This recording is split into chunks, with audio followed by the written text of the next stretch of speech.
ऐसे सभी स्टूडेंट्स जिनके सिलेबस में साइकोपैथोलॉजी, एबनॉर्मल साइकोलॉजी, न्यूरोसाइकोलॉजी का पेपर है, उनके लिए ये क्लास मोस्ट इंपॉर्टेंट होने वाली है।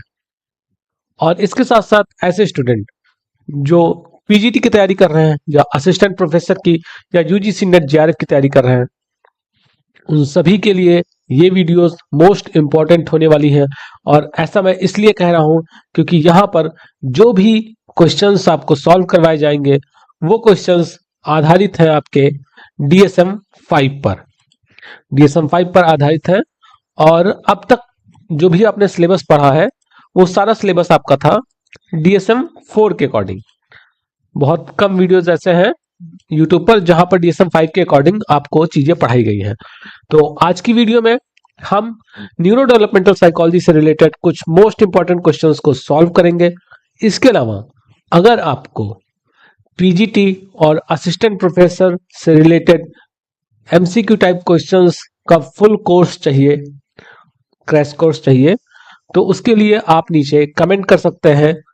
अगर 15 से ऊपर कमेंट आते हैं तो मैं आपके लिए फ्री में हर यूनिट से रिलेटेड 30 से 40 एमसीक्यू क्वेश्चंस को लेके आऊंगा जो कि मोस्ट इंपॉर्टेंट और अपडेटेड क्वेश्चंस होंगे।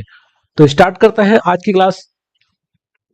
और आज की वीडियो में हम न्यूरो डेवलपमेंटल साइकोलॉजी से रिलेटेड मोस्ट इंपॉर्टेंट क्वेश्चंस की बात करेंगे, जिसमें हम mainly ADHD, autism spectrum disorder और इंटेलेक्चुअल डिसेबिलिटी से रिलेटेड क्वेश्चंस की बात करेंगे।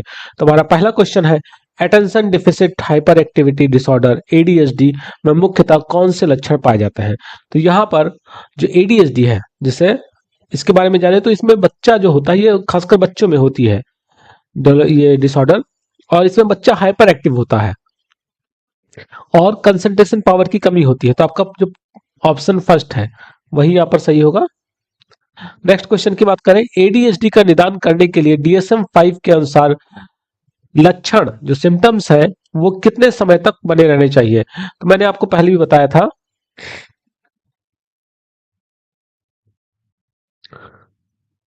कि यहां पर सिम्टम्स कम से कम 6 महीने तक बने रहने चाहिए। नेक्स्ट क्वेश्चन की बात करें तो एडीएचडी के लिए डीएसएम 5 में आयु सीमा क्या निर्धारित की गई है। तो जो आयु सीमा है वो जो बच्चा है 12 साल से कम का होना चाहिए। इसके बाद हम बात करें अगले क्वेश्चन की, तो अगला क्वेश्चन है आपका, डीएसएम 5 के अनुसार एडीएचडी के निदान के लिए लक्षण कितने सेटिंग में उपस्थित होने चाहिए। तो इसका आंसर होगा 2 या 2 से अधिक सेटिंग में ये उपलब्ध होने चाहिए। अगला क्वेश्चन, एडीएचडी में कौन सा न्यूरोट्रांसमीटर इम्बैलेंस हो जाता है, असंतुलित हो जाता है। तो आपका जो डोपामाइन है और नॉरपेनेफ्राइन, ये दोनों डिसबैलेंस हो जाते हैं, इनकी जो मात्रा है वो डिसबैलेंस हो जाती है, तो इस वजह से यहाँ पर एडीएचडी देखने को मिलता है। अगला क्वेश्चन है आपका, ऑटिज्म स्पेक्ट्रम डिसऑर्डर से रिलेटेड पूछा गया है, ऑटिज्म स्पेक्ट्रम डिसऑर्डर में मुख्य लक्षण कौन से होते हैं। तो जो ऑटिज्म के बच्चे होते हैं, मतलब ये मेनली ये भी बच्चों में देखा जाता है, और इसमें ऐसे बच्चे होते हैं जो कम्युनिकेशन जिनकी वीक होती है, और इसके साथ साथ उनके अंदर जो रिपीटेटिव बिहेवियर होते हैं वो देखने को मिलता है। तो आपका ऑप्शन ए यहाँ पर सही होगा। डीएसएम 5 में ऑटिज्म स्पेक्ट्रम डिसऑर्डर की न्यूनतम कितनी श्रेणियां बनाई गई हैं। तो इसके अंतर्गत अगर हम बात करें डीएसएम 5 में, तो यहाँ पर न्यूनतम 2 श्रेणी बनाई गई है। ऑटिज्म स्पेक्ट्रम डिसऑर्डर का सामान्यतः निदान किस आयु में होता है, मतलब इसको हम किस एज में पता लगा सकते हैं कि बच्चे को ऑटिज्म स्पेक्ट्रम डिसऑर्डर है।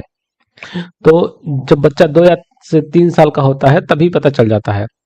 ऑटिज्म स्पेक्ट्रम डिसऑर्डर एएसडी में कौन सा व्यवहार अक्सर देखा जाता है।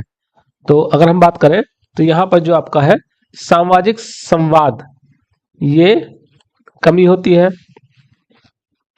और बच्चा क्या करता है, सॉरी सामाजिक संवाद की कमी नहीं लिखा है, यहाँ पे लिखा है सामान्य सामाजिक, मतलब ये सही होगा।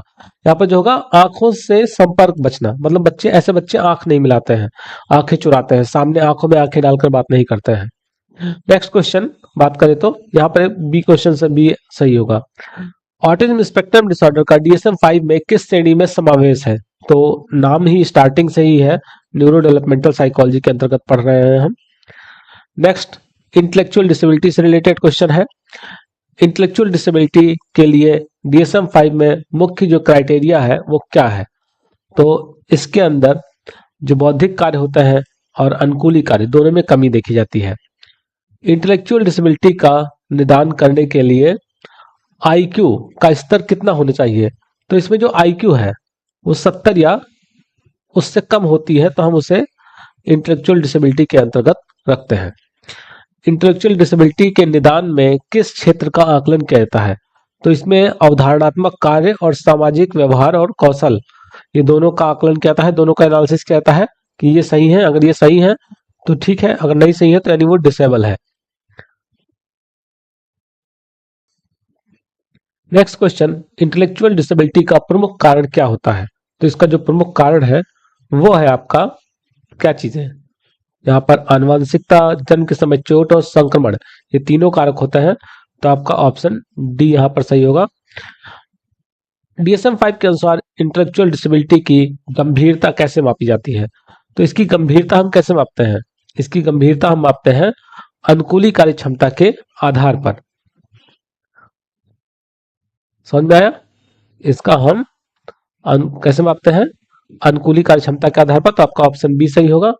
अब कुछ मिक्स क्वेश्चन देख लेते हैं। तो पहला क्वेश्चन है, मतलब 16 नंबर क्वेश्चन, ADHD के लिए कौन सा परीक्षण सामान्यतः उपयोग में लाया जाता है? तो ये जो कॉर्नर रेटिंग स्केल है इसको हम यूज में लाते हैं।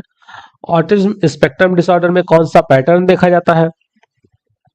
तो आपने देखा था यहाँ पर दोहराव वाले कार्य देखने को मिलते हैं। ऑटिज्म स्पेक्ट्रम में बच्चा क्या करता है?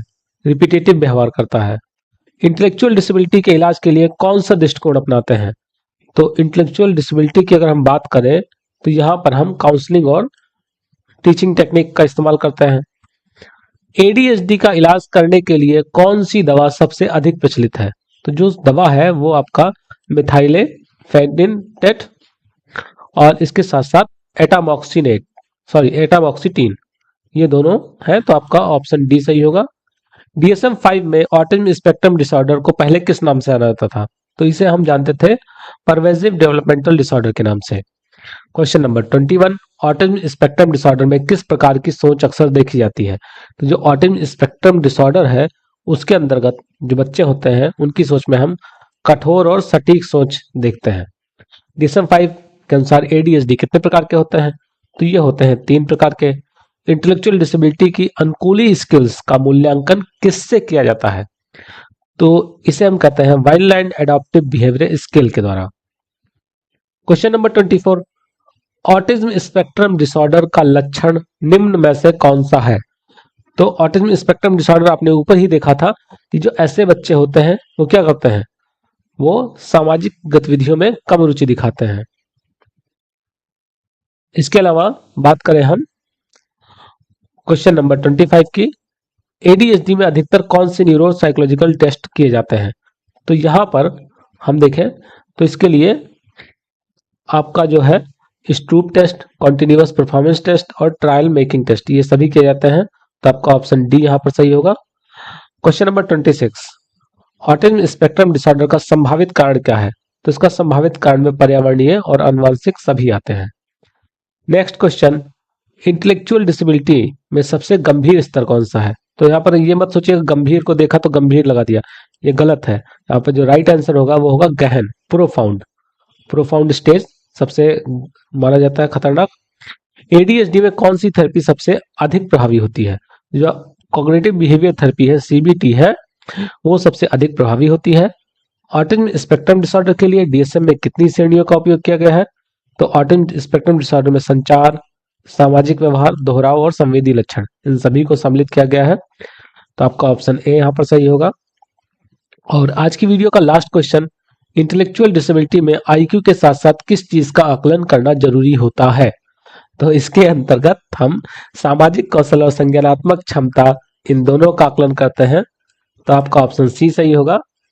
तो इस तरीके से आज की वीडियो में हमने देखा मोस्ट इंपॉर्टेंट 30 क्वेश्चंस। और जैसा कि मैंने आपसे वीडियो के स्टार्टिंग में बोला था कि अगर आपको PGT और UGC नेट GRF इसके साथ साथ assistant professor related most important questions चाहिए सभी यूनिट के साथ, तो इसके लिए आप नीचे कमेंट करें, ज्यादा से ज्यादा कमेंट करें अगर 15 से ऊपर कमेंट आते हैं तो मैं वीडियोस लेके आऊंगा। तो मिलते हैं नेक्स्ट वीडियो में, तब तक के लिए धन्यवाद।